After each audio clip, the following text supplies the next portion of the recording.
Now it's time for your 420 Radio News for Wednesday, June 5th, 2013. I'm Russ Belville. Andrea Sanderlin, suburban New York mom charged with running large marijuana business. That's from U.S. News and World Report. Divorced mother of three, Andrea Sanderlin, age 45, enjoyed horses and lived in a ritzy New York City suburb, but the government says she secretly ran a large-scale marijuana growing operation in Queens. Sanderlin's recent arrest invited comparisons to the plot of the longtime Showtime drama Weeds.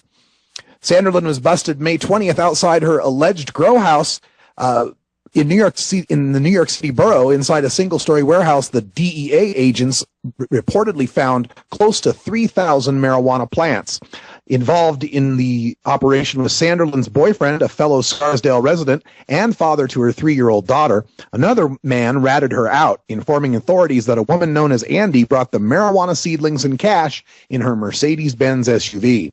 DEA agents surveilled Sanderlin after inspecting her rented warehouse's Con Edison electric bill, which peaked at a whopping $9,000 per month, Newsday reports. In addition to her youngest child, she has a 13-year-old daughter and a 27-year-old son.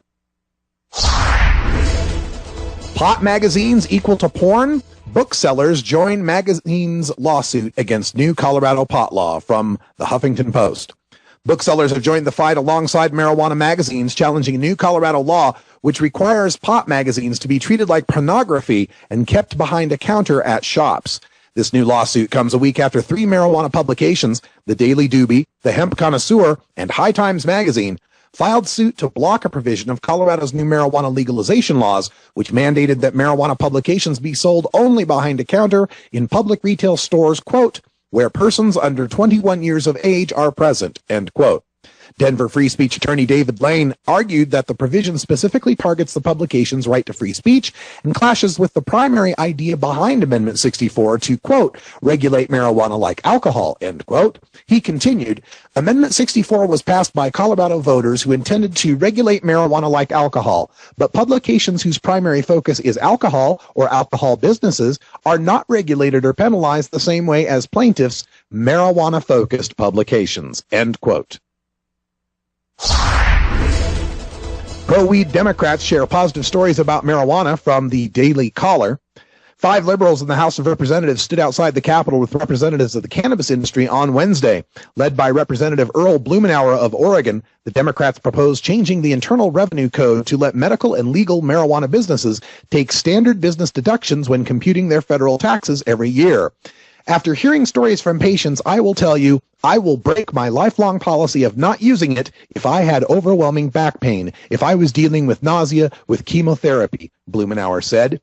Democratic Representative Denny Heck of Washington went on to explain how his brother, a Vietnam veteran, used medical marijuana during over a decade-long battle with Hodgkin's disease and leukemia. Quote, it would be the only way in which he would find relief, end quote, Heck said.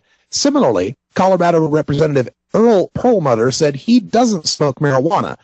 Quote, but I had a brother-in-law with melanoma, which eventually became brain cancer, and the only thing that gave him any relief was medical marijuana.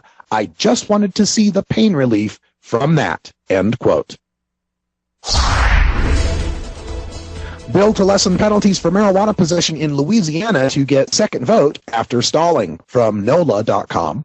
A bill that would reduce penalties for marijuana possession stalled on the Senate floor early Wednesday afternoon, but will get a second chance after lawmakers reconvene this afternoon. Because it's so late in the legislative session, State Representative Austin Badori's bill needs to gather a 2/3 vote of the state senators to even be brought up for debate. On Wednesday morning, the bill by the New Orleans Democrat got just 20 votes, 6 short of what it needs.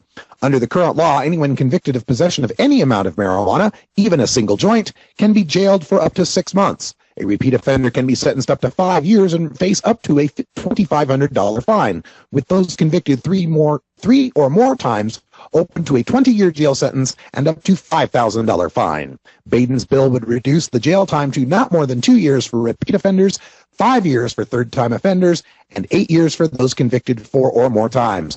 The maximum fine for possession would be lessened from $5,000 to $2,500.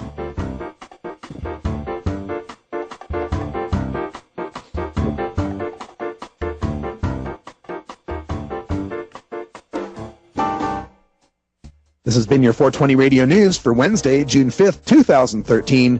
I'm Russ Belville. When we come back, we go behind the headlines and take a look at the coffee shops in the Netherlands and a recent court decision regarding those businesses. You're listening to the Russ Belville Show on 420radio.org. We'll be right back.